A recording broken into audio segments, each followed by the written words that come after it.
Hi,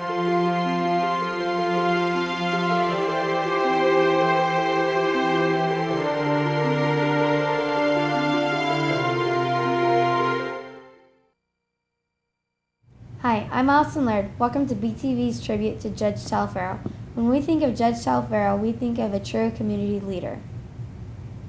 From time to time when I walk out of this building and I meet young people who've been in my court and they tell me, you know, I've gotten married, I have a job, I'm doing well, I have children, and they're going on with their lives and they're well adjusted and doing well, that's the greatest success I've had as a judge. Judge Taliaferro grew up with segregation and discrimination. Despite that fact, she became an excellent role model and a judge. Well, I grew up in the southwestern part of the state of Virginia, and I grew up also in not only a southern state, but I grew up when racial discrimination was actually a way of life. It was a way of life not just for white people, but it was certainly a way of life for black people, and we had very different views about it. Yeah, I had a pretty, I was a happy child. I had wonderful parents. I absolutely adored my mother and father. And I had my brothers who were a pest, and I followed them around as much as I could. I had a chance to ride the horses, a chance to ride my bicycle, play the piano, read books. Judge Taliaferro's parents taught her and her siblings to never use discrimination as a crutch. First of all, we had a very small post office in my town, very small. And we could not go inside the post office. There was a window on the outside where you stood. There were 3 general stores there. Well, we could go into the stores. But we had separate churches, of course. And for schools, now this was really interesting. There was one school in my little town for 6 grades. Then the high school was in the county seat of Rustburg, Virginia, which was 14 miles away, until my dad went to the school board and said to them, we need transportation to get these children from the various places in the county to the high school in Rustburg. There was no bus transportation for black students. When my dad went to the school board, he was told by the school board that there simply wasn't enough money to get buses to transport black children to the high schools. My dad then offered to mortgage the farm that we had. His farm was paid for. He offered to mortgage it so that there could be a bus to take his children and the other children from my neighborhood to the high school in Rustburg. I suppose he shamed them, because as a result of my father's appearance at that school board meeting, black children very soon after that, were able to be transported by bus to the black high school. I went past 3 white schools to get to the high school I attended. Wow. I went to a high school that didn't have a library. They had a room where they put the books that the white children didn't need, and they brought them and put them in our room so that we would have them to read. How do you think that makes a person feel? Horrible. Sure. My father and mother never permitted us to use discrimination as a crutch. They insisted that we become the kind of people that they knew that we could become. My folks were very good people.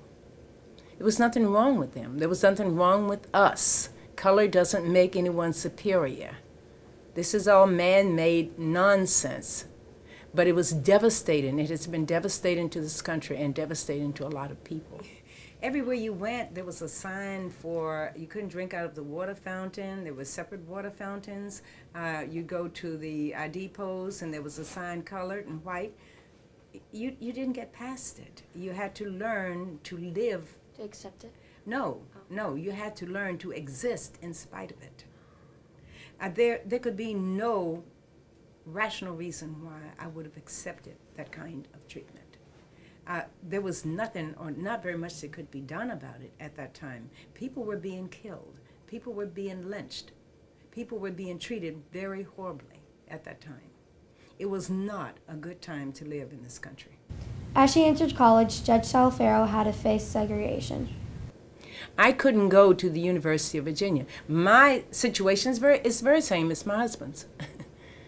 I wasn't playing football, but I couldn't go to the University of Virginia that was 65 miles from where I lived. I went to Virginia State College in Petersburg, and when I went to Virginia State College, the name of the college was Virginia State College for Negroes. There were 3 or 4 black colleges in the state of Virginia. There were many, many more colleges. In fact, there was a college in Lynchburg, Virginia that was just 9 miles away from where I was raised. So, you know, how did it change me? What effect did it have on me? Well, I didn't need, thank goodness, anyone to tell me that I was worth something. And was I angry about it? Well, of course I was angry about it. Who wouldn't be? What did it do? Did it mean I had to work harder? I didn't work any harder. I used the talents I already had. I couldn't have gone to Harvard. I couldn't have gone to the Ivy League schools. No matter that I graduated from high school with honors. But that's the way it was. I enrolled in the Master of Liberal Arts program, and when I went to talk with the dean of the evening school, he told me that, first of all, that they'd not admitted any blacks before that year, and there were 3 of us who entered that year. We were the first ones in that program. And I had just completed 1 semester of work at Morgan State University, which is a black school in Baltimore, Maryland, because I went there to get my teaching certificate. And I had maintained a straight A average. Well, I went there for 1 year. I maintained a straight A average for 1 year. He looked at my transcript and then he said, well, you should be able to make B's at Hopkins. So when I did proceed to make all A's except 2 in 2 elective courses. But I mean, that could have been interpreted 2 ways.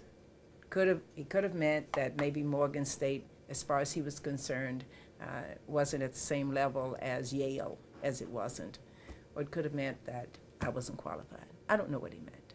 But in any event, I just decided that rather than be bothered with him, I would just go ahead and make the A's. While in college, Judge Taliaferro saw the infamous Ku Klux Klan. At Tuskegee Institute in Tuskegee, Alabama. Only time in my entire life that I've ever known of the Klan burning a cross. And they burned one on the campus. Because quite frankly, in Virginia, if there were Ku Klux Klan people, there were no raids, there was no kind of intimidation where I was born and raised from the Klan. But on a particular night, I went to a theater in the town of Tuskegee, which isn't very large, as you can imagine. Or maybe you can't, it is a very small place. And we were walking back, and I did not know that maybe 100 yards behind me, the Klan were marching. I didn't know that. They marched right on campus and burned a cross that night. That is where I can honestly say I faced the most discrimination. Judge Taliaferro explained how segregation affected her attitude as a judge. I've not had any difficulty dealing with the children who come into my court. Whether they're black, white, Latino, Chinese, it doesn't really matter. Because I know what my goal is for them. It isn't based on race. It isn't based on race. That's the way I've lived my life. And I think we have an obligation to survive and exist anyway. It doesn't mean you like it. No, not at all. It doesn't mean that you like it. But it also doesn't mean that you fold. It also doesn't mean that you become what someone thinks you are. You still are in charge of your own identity. you're still the one who can identify yourself to you and to everyone else. I've not had any difficulty dealing with the children who come into my court. Whether they're black, white, Latino, Chinese, it doesn't really matter. Because I know what my goal is for them. It isn't based on race. It isn't based on race. That's the way I've lived my life. Judge Taliaferro believes that kids today should be involved in extra activities and have a trusted adult they can go to.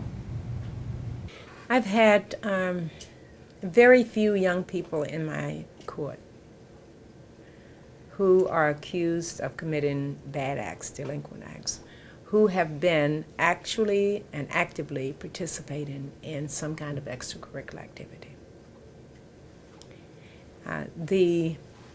Most of the children who come into the court are doing what they call hanging around, and when I inquire, I find out that the hanging around is really drinking, using drugs, getting involved in adult activities in their way in over their heads, and they have no goals for their futures.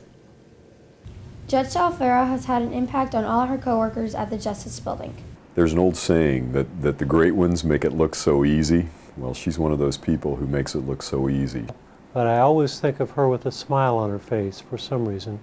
She's been unfailingly kind and considerate to the other people who've worked in our system, and especially to the people who have come before her in court proceedings.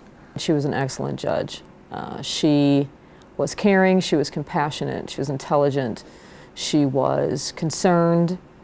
She took the time to really deal with her cases, and she never forgot that the people she was dealing with were people and treated them as individuals with individual problems. I would describe her as very firm but very fair. She was very compassionate toward children, an advocate for children, but on the other hand, she wanted to make sure that children and young people were responsible for their own actions. Thank you for watching our tribute to Judge Taliaferro. If more people had the courage that she has, the world would be a better place. I'm Allison Laird. Have focus. That, and also believe in yourself. And maintain civility and integrity. Because we live in a world, we don't live by ourselves. It's fine to believe in ourselves, but we also have to acknowledge the fact that people act and interact with us, and sometimes we have to do a little self-analysis, but we must be focused. We must know where we are going, because if we don't, you know what? You just might get there.